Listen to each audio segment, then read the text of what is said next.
Il semble que vous ayez fourni une longue transcription d'un sermon ou d'un discours, axé sur la nature spirituelle de la vie, l'importance de la croissance spirituelle et le rôle de la parole de Dieu pour surmonter les défis. L'orateur souligne que le succès, la santé et le bien-être sont enracinés dans des principes spirituels, et que l'ignorance de ces principes peut entraîner l'adversité. Les thèmes clés incluent: la vie est spirituelle. Le principe fondamental est que la vie est contrôlée et influencée par le royaume spirituel, que l'on en soit conscient ou non. Développement des capacités, plus de grâce. L'orateur met en évidence le concept de plus de grâce de Dieu, qui augmente la capacité, la faveur, la précision et la rapidité de l'individu dans la vie, menant à un plus grand succès. Cette grâce n'est pas reçue passivement mais est multipliée par l'épigone, connaissance précise et spécialisée, de la parole de Dieu. Surmonter les forteresses. Les forteresses sont définies non pas comme des barrières physiques, mais comme des idées, des théories ou des imaginations dans l'esprit qui empêchent les individus de s'aligner sur la volonté de Dieu.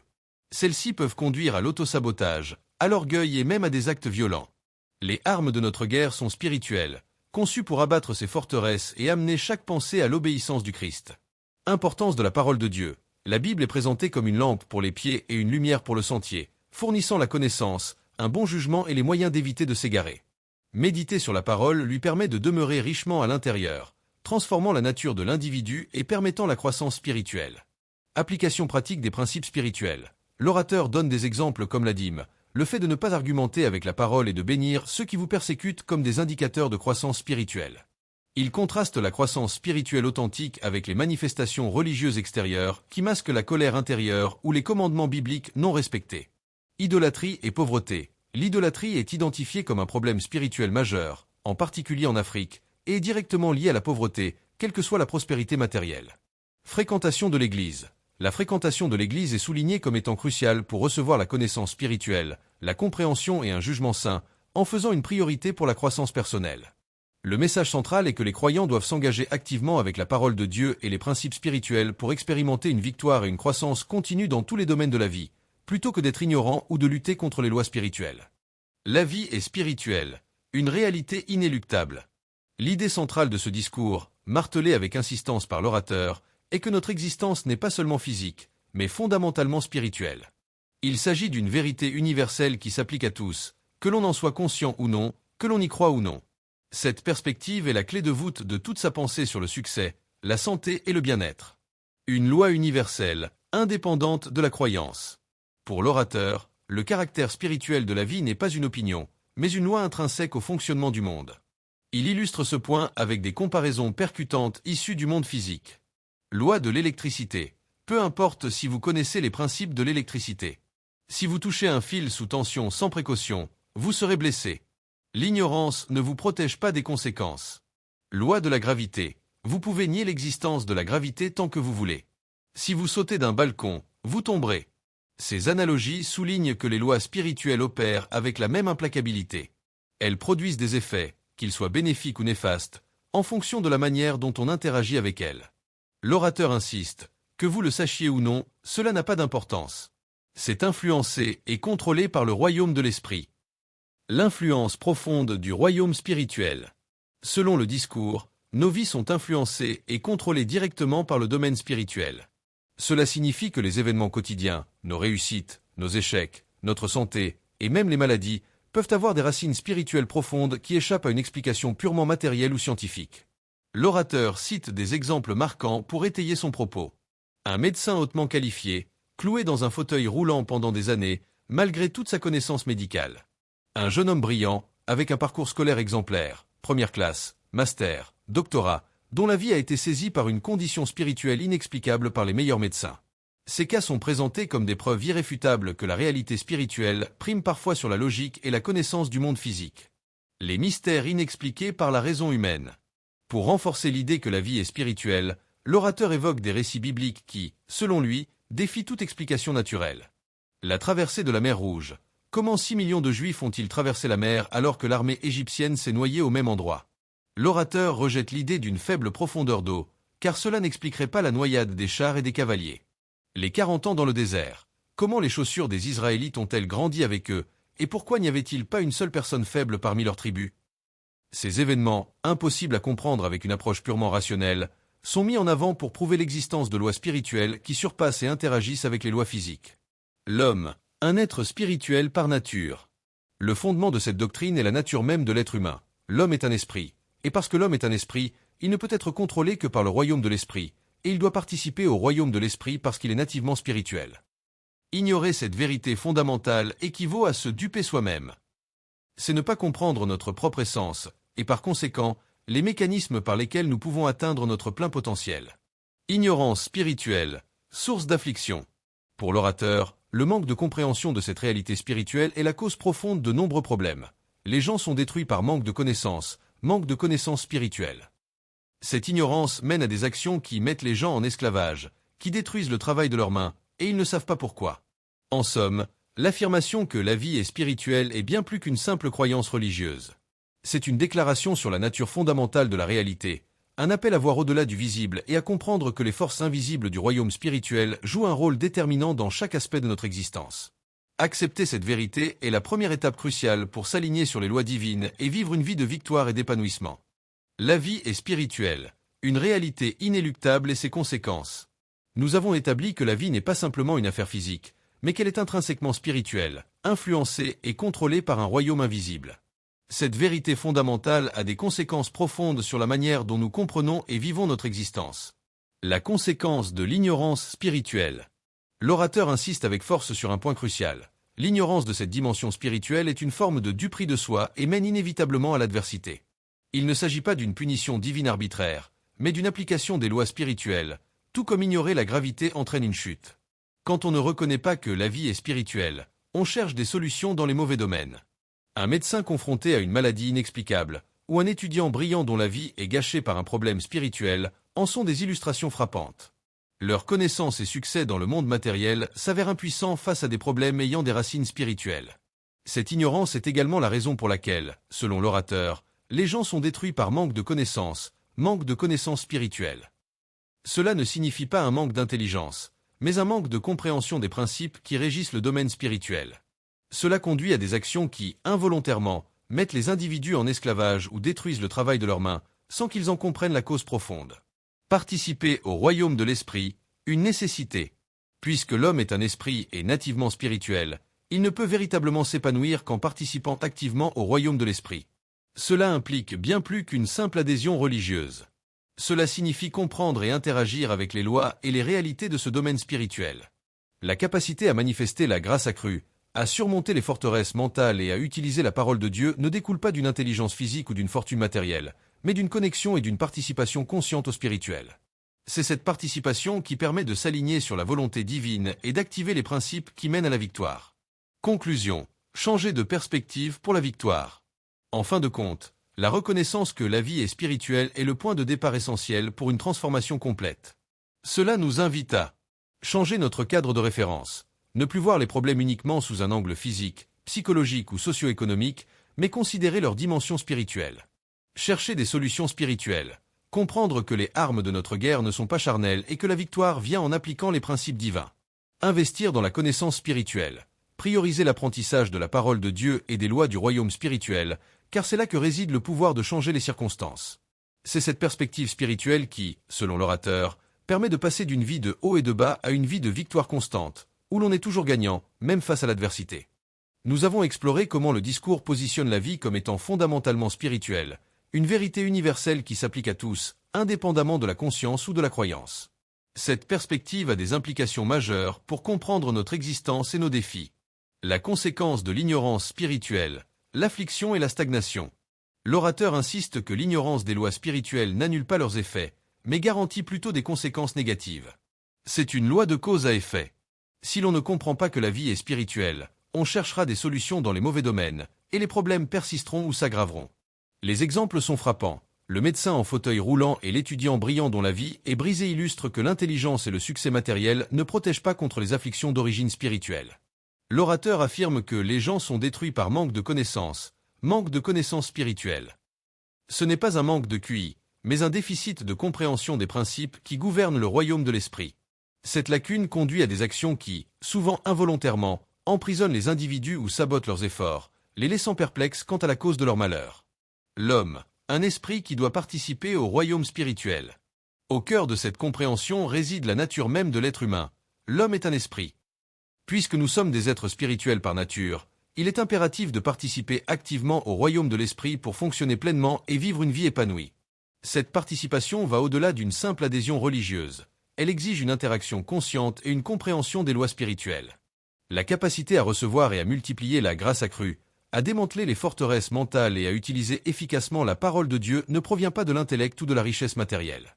Elle découle d'une connexion et d'une participation consciente au domaine spirituel. C'est cette interaction qui permet d'aligner notre vie sur la volonté divine et d'activer les principes qui mènent à une victoire constante.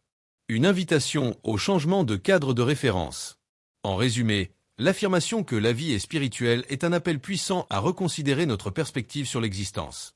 Cela nous pousse à changer notre compréhension des problèmes. Au lieu de les voir uniquement sous un angle physique, psychologique ou socio-économique, nous devons considérer leur dimension spirituelle sous-jacente. Rechercher des solutions adaptées. Comprendre que les armes de notre guerre ne sont pas charnelles et que la véritable victoire nécessite l'application de principes divins. Investir dans la connaissance spirituelle. Prioriser l'apprentissage et l'intégration de la parole de Dieu et des lois du royaume spirituel. C'est là que réside le pouvoir de transformer nos circonstances et de briser les cycles de l'adversité. Cette perspective spirituelle est, selon l'orateur, le chemin vers une vie de victoire constante, où les hauts et les bas cèdent la place à un succès ininterrompu. Nous avons bien établi que la vie est intrinsèquement spirituelle et que cette réalité influence tout ce que nous expérimentons. Maintenant, explorons comment cette compréhension jette les bases de l'idée de développement des capacités ou de plus de grâce. La spiritualité comme fondement de la capacité. Si la vie est spirituelle, alors nos capacités ne sont pas uniquement le fruit de notre intelligence, de notre éducation, de nos compétences ou de nos efforts physiques. Elles sont profondément enracinées dans le domaine spirituel. L'orateur explique que les gens sont limités par la capacité qu'ils ont en eux et qui peut travailler à travers eux. Cette capacité n'est pas seulement intellectuelle ou physique, elle est avant tout spirituelle. Imaginez un verre. Sa capacité est limitée par sa taille. Si vous voulez contenir plus de liquide, il vous faut un plus grand verre. Dans la perspective de l'orateur, la grâce est ce qui augmente la taille de notre verre spirituel, nous permettant de contenir et de manifester davantage de succès, de faveur, de précision et de rapidité. La grâce accrue, une extension de notre nature spirituelle. Le concept de plus de grâce n'est pas une faveur divine arbitraire, mais une extension de notre nature spirituelle. Puisque l'homme est un esprit, il est conçu pour interagir avec le royaume spirituel. La grâce accrue est la manifestation de cette interaction, permettant une performance et une efficacité surnaturelles. L'orateur illustre cela clairement. Le chef d'entreprise, passer de 300 000 à 3 millions de rangs par an ne dépend pas seulement de nouvelles stratégies commerciales, mais d'une capacité spirituelle accrue à gérer et à faire fructifier une telle richesse. Sans cette grâce, l'argent pourrait être perdu, ramenant l'entreprise à son niveau antérieur. Le pasteur, l'incapacité d'une église à grandir au-delà d'un certain nombre de membres, même avec des efforts de gagnement d'âme, est attribué à un manque de grâce accrue pour pastorer et soutenir une congrégation plus vaste. Dans ces cas, la grâce agit comme un catalyseur spirituel, débloquant des niveaux de performance qui dépassent les capacités naturelles. La connaissance spirituelle comme multiplicateur de grâce. La beauté de ce concept, selon l'orateur, est que cette grâce n'est pas simplement donnée, elle est multipliée. La clé de cette multiplication réside dans la connaissance de Dieu et de Jésus notre Seigneur. 2 Pierre 1h2. Mais attention, ce n'est pas n'importe quelle connaissance. C'est l'épignosie, une connaissance précise, spécialisée et expérimentale qui découle d'une relation intime avec le divin. Puisque la vie est spirituelle, la connaissance de son fonctionnement, la connaissance spirituelle, est ce qui permet d'activer et d'accroître les flux de grâce. C'est en comprenant les lois du royaume de l'esprit que l'on peut consciemment les appliquer pour augmenter sa propre capacité. Ce n'est pas une prière passive, mais une action délibérée basée sur la compréhension spirituelle. Des résultats tangibles de la grâce accrue. Lorsque la grâce est multipliée, ses effets sont palpables et se manifestent dans tous les domaines de la vie. Plus de capacité, une aptitude générale à mieux faire. Plus de faveur, des opportunités inattendues et des portes qui s'ouvrent. Plus de précision, la capacité de prendre les bonnes décisions au bon moment. Plus de rapidité, un avancement accéléré dans les projets et les objectifs. Ces manifestations ne sont pas le fruit du hasard, mais la conséquence directe d'une vie alignée sur les principes spirituels et d'une capacité spirituelle accrue. C'est pourquoi l'orateur conclut que ceux qui vivent cette réalité deviennent une merveille pour leur génération, leur succès étant inexplicable par les seuls standards naturels. En somme, l'idée que la vie est spirituelle est la fondation logique sur laquelle repose la possibilité d'une capacité accrue. Si notre existence est gouvernée par le spirituel, Alors la clé de notre succès et de notre progression réside dans l'accès et l'activation de la grâce divine par une connaissance et une participation consciente au royaume de l'esprit. La connaissance introductionnelle et intellectuelle. L'orateur mentionne que la plupart des gens ont une connaissance de type gnosie. Définition. La gnosie désigne la connaissance générale, intellectuelle ou introductive. C'est le fait d'avoir des informations, de savoir quelque chose sur un sujet. Exemple. Savoir que Dieu existe. Connaître des faits sur Jésus, qu'il est mort sur la croix, qu'il est ressuscité. Avoir lu des passages de la Bible ou avoir une compréhension doctrinale de base.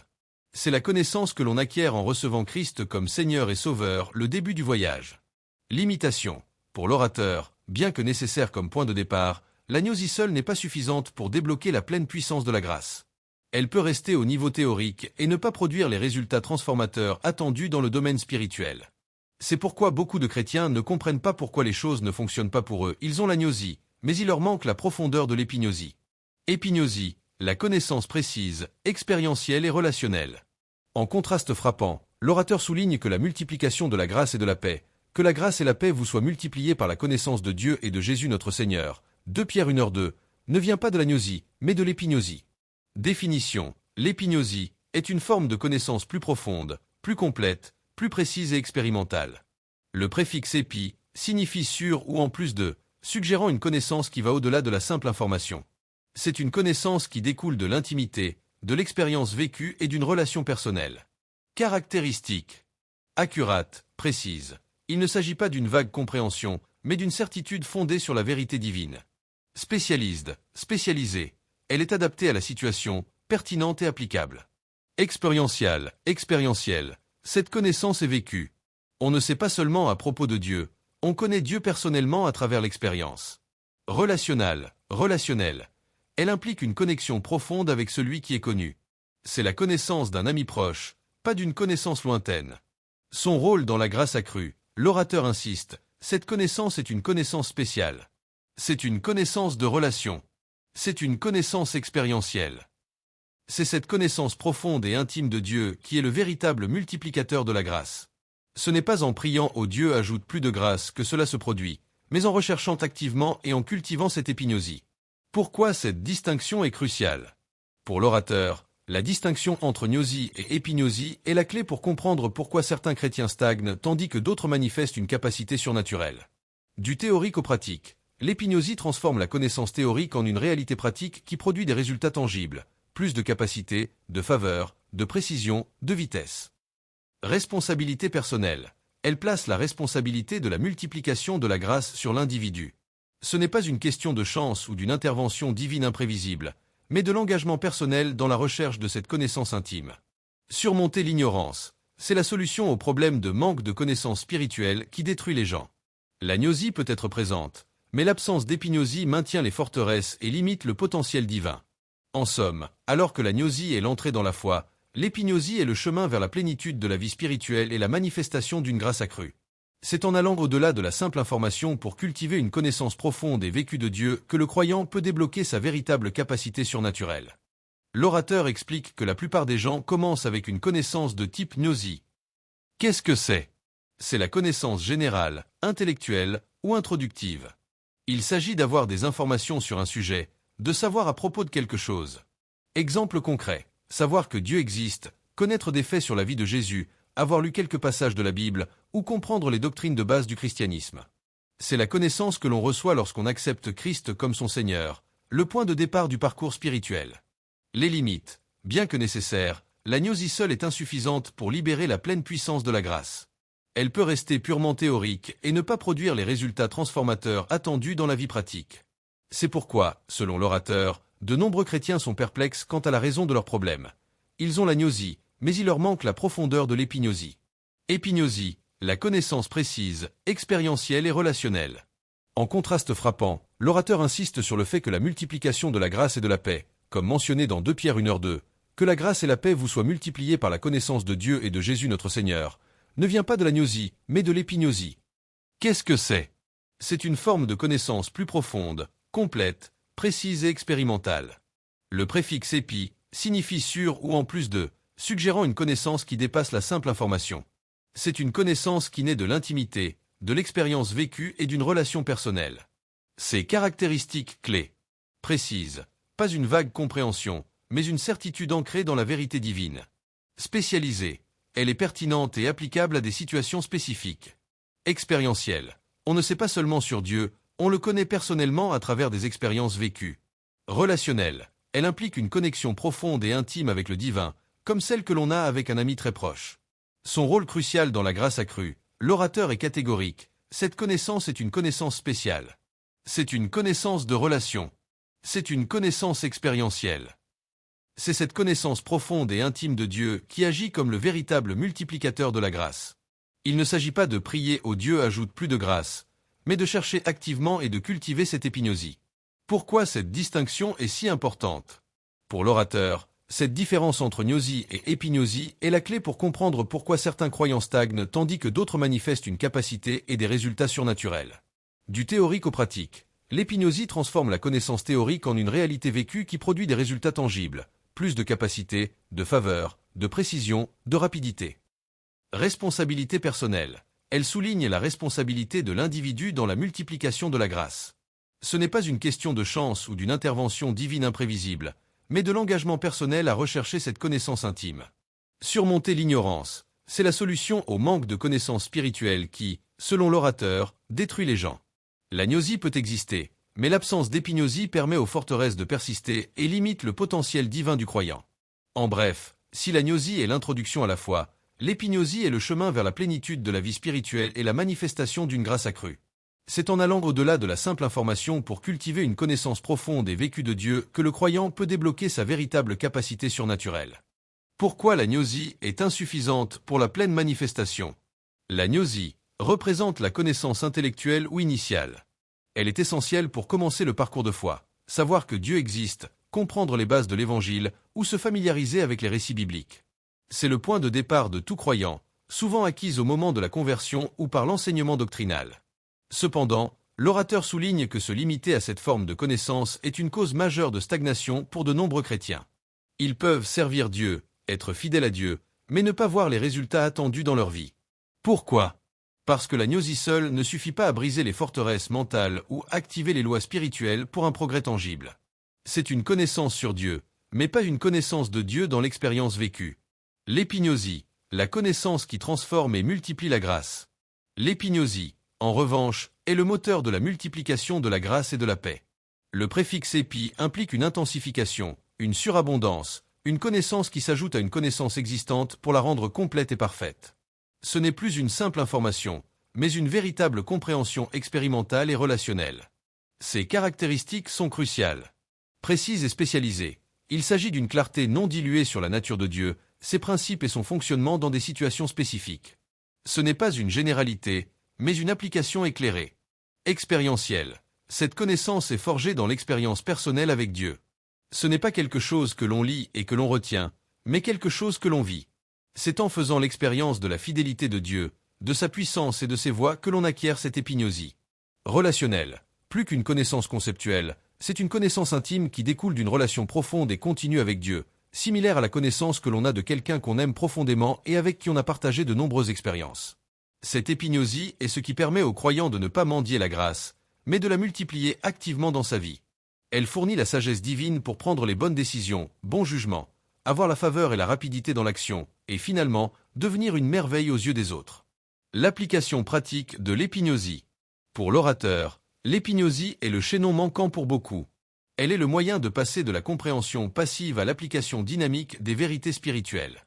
Impact sur les forteresses. Une épignosie profonde démantèle les fausses idées et les imaginations négatives parce qu'elle remplace l'ignorance par la vérité expérimentée. Croissance holistique. Elle assure un progrès non seulement spirituel, mais aussi dans les domaines des affaires, de la santé et des relations, car la capacité spirituelle accrue influence tous les aspects de la vie. C'est pourquoi, pour l'orateur, on ne peut pas progresser spirituellement sans progresser dans les autres domaines. Si c'est le cas, cela signifie que la définition du progrès spirituel est erronée. En conclusion, la distinction entre gnosie et épignosie est fondamentale pour l'orateur. Elle représente le passage d'une foi basique à une foi puissante et efficace. La gnosie est nécessaire pour commencer, mais c'est l'épignosie, cette connaissance intime, expérimentale et précise de Dieu, qui multiplie la grâce et permet aux croyants de vivre une vie de victoire et de manifestation surnaturelle. Le discours que nous avons analysé dépeint une vision cohérente et puissante de la vie, ancrée dans une réalité fondamentalement spirituelle. L'orateur ne présente pas la spiritualité comme une option ou un ajout à la vie, mais comme sa nature même et le principe directeur de l'existence humaine. Les piliers de la transformation. La conclusion du message de l'orateur repose sur plusieurs piliers interdépendants. La vie est spirituelle, c'est le fondement inébranlable. Qu'on le sache ou non, qu'on y croit ou non, les lois du royaume spirituel sont à l'œuvre. Ignorer cette vérité n'immunise pas contre ses conséquences, mais conduit plutôt à des mystères inexplicables, à l'adversité et à la stagnation. L'homme, étant un esprit, ne peut atteindre son plein potentiel qu'en reconnaissant et en participant activement à ce royaume spirituel. La nécessité de la capacité accrue, plus de grâce. La capacité de chacun est limitée par ses ressources naturelles. Pour dépasser ces limites et manifester un succès constant dans tous les domaines, affaires, santé, leadership, il faut une grâce accrue. Cette grâce n'est pas une simple faveur passive, mais une puissance divine qui augmente l'aptitude, la faveur, la précision et la rapidité. La clé de la multiplication de la grâce, l'épignosie, la grâce n'est pas mendiée, mais multipliée. Le chemin vers cette multiplication réside dans l'épignosie, une connaissance de Dieu non pas intellectuelle ou introductive, gnosie, mais précise, expérimentale et profondément relationnelle. C'est en cultivant cette intimité avec Dieu par l'expérience et la compréhension que l'on déverrouille le flot de la grâce. Le rôle primordial de la parole de Dieu, la Bible est la source de cette épignosie. Elle est une lampe et une lumière qui guident, enseignent le bon jugement et la connaissance spirituelle, et protègent des égarements qui mènent aux afflictions. La méditation et l'intériorisation de la parole sont essentielles pour qu'elle devienne une partie de notre nature, s'exprimant à travers nous et assurant un progrès holistique. Surmonter les forteresses mentales. Les obstacles ne sont souvent pas physiques, mais résidant dans des forteresses mentales, des idées, des théories et des imaginations construites par des forces spirituelles négatives. La bonne nouvelle est que les armes de notre guerre sont spirituelles et puissantes, capables de renverser ces forteresses et d'amener toute pensée captive à l'obéissance de Christ. Une vie de victoire continue. En substance, l'orateur exhorte les auditeurs à abandonner une approche superficielle ou purement matérialiste de la vie. Il propose un chemin vers une vie de victoire constante, non pas par des efforts humains seuls, mais par une participation consciente et informée au royaume spirituel. Comprendre et appliquer les lois spirituelles, cultiver une connaissance profonde de Dieu, méditer sur sa parole et démanteler les forteresses mentales sont les étapes pour débloquer une capacité surnaturelle et manifester un succès et une paix qui dépassent l'entendement naturel. Le message se veut un appel à l'action. Passer de l'ignorance à la connaissance, de la passivité à la multiplication active de la grâce, et de la défaite au triomphe ininterrompu. C'est une promesse de transformation totale pour ceux qui embrassent pleinement que la vie est spirituelle. Ce résumé capture l'essence du discours. Avez-vous d'autres questions ou points que vous aimeriez davantage à partir de cette transcription? Dites-nous en commentaire, n'oubliez pas de vous abonner à la chaîne, cela va nous donner la force, aimez et partagez le lien. Que Dieu vous bénisse pour le soutien. À très bientôt.